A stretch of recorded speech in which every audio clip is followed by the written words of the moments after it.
Jadi gimana bro 104.000 ini? Apakah ini masih naik terus? Karena kemarin udah mulai nih bro, banyak nih bro. Kayak apa? Bahkan beberapa partner gue di Holy Wings juga udah mulai FOMO. Yes. Masih bisa beli nggak bang? Sama kayak mereka ke kalian. Oke. Masih pertanyaan itu masih bisa beli nggak nih?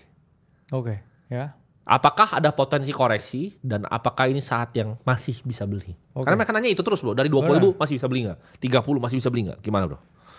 Oke, ya. Kita udah bahas ya untuk teman-teman potensi beli yang paling ideal itu tepatnya di bottom ya. Kita live di 76.000, 77.000. Bilang ke teman-teman semuanya waktu itu adalah saat yang terbaik untuk membeli. Sekarang gimana nih di level 104.000? Menurut saya ini bukan saya secara bold ya klaim ini area yang nggak boleh membeli. Karena ingat bro, kan hak-hak mereka dan ini market. Bitcoin juga bukan punya kita juga. Betul. Kita nggak ada say di Bitcoin. Bener, kalau bisa kalian gerakin. mau beli ya silahkan. Maksudnya saya bukan orang yang punya Bitcoin juga. Iya betul. Tapi sebagai pengamat di market ya, ini kalau menurut saya pribadi ini area yang saya bilang gray area. Meskipun ini warnanya red ya, udah saya berubah jadi gray lah ya. Nah, gray area dalam artian ini adalah mendekati ya area resistance. Teman-teman, apa itu area resistance? Itu adalah area jual. Ini kita udah mendekati titik all time high-nya lagi. Yang mana sama seperti supply and demand. Ya, ini contohnya misalkan oke, Bitcoin dulu pernah di 105.000. Terus ada orang yang jualan di 105.000 nih di sini. Nah, harga turun. Kemudian orang yang di sini tuh masih melakukan pembelian sampai dia di 105.000 lagi. Nah, orang yang dulu ya jual di 105.000 atau yang nggak kebagian jual lagi di 105.000, mereka berpikir oke, saya jual lah di 105.000. Akhirnya apa? Dia turun sampai 76. Nah sekarang dia ada di area 105.000 lagi. Yang dulu mungkin ngerasa oke, harusnya dulu saya jual. Nah ini mungkin mereka berpikir oke, sekarang saatnya saya jual. Itulah mengapa ya kalau kita ngomong sekarang, saya mending nunggu area ini flip. Ya. Apa artinya area flip? Yaitu adalah kita bisa menembus price range di atas 105.000 ini ya. Kita melakukan breakout di sini dan ya harga rally seperti ini. Itu menunjukkan apa?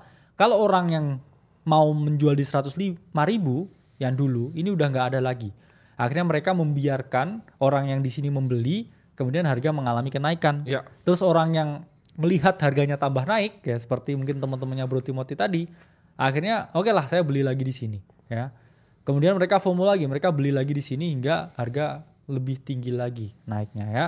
Kita selalu bilang ke teman-teman ya 100.000 itu adalah target pertama kita di siklus ini dan udah tercapai ya. Ingat ya teman-teman, kita udah sejak 2023 ya di sini, bahkan 2022.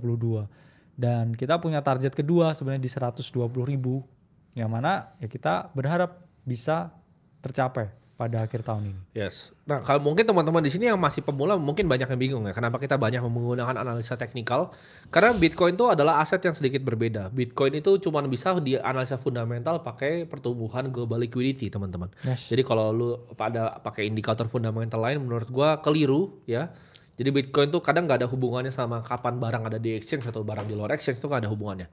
Karena lu nggak bisa benar-benar tahu apakah barang itu hot wallet exchange yang belum dipindahin atau bagaimana. Jadi indikator yang real tuh cuma jumlah uang yang dicetak. Itu fundamental, that's it. Tapi mostly mungkin sekitar 90% bro, pelaku kripto tuh menggunakan technical analysis. Jadi makin banyak suatu komunitas tuh menggunakan suatu analisa, makin tinggi kemungkinan analisa itu berhasil bro. Ya. Karena berarti kan banyak yang memiliki view yang sama.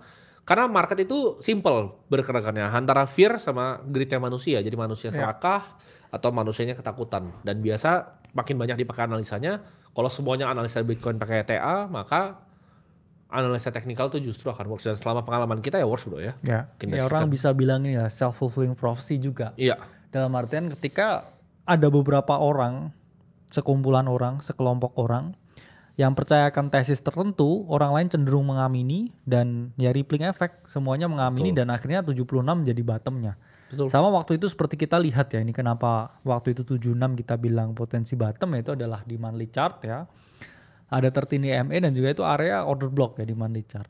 Ada beberapa orang juga yang menganalisa seperti saya dan melakukan pembelian di sini, size-nya lebih besar. Ya. Orang lain melihat ini, size-nya di sini mengalami kenaikan, orang lain beli lagi dan akhirnya mereka FOMO hingga harga mendekati ATH sekarang. Jadi karena 1-2 orang yang berpikir bahwa ini bottom, itu bisa triggering the bottom untuk semua orang. Ya, betul. Sehingga orang bisa. Ini pun juga sama ya. Sekarang di resistance ya kita ngomong area abu-abu. Kalau orang di sini ya merasa bahwa oke, aku nunggu breakout dulu dan setelah breakout orang pada beli semua, ya harga bisa lanjut mengalami kenaikan. Tapi kita ngomong ini adalah gray area yang mana orang harus hati-hati.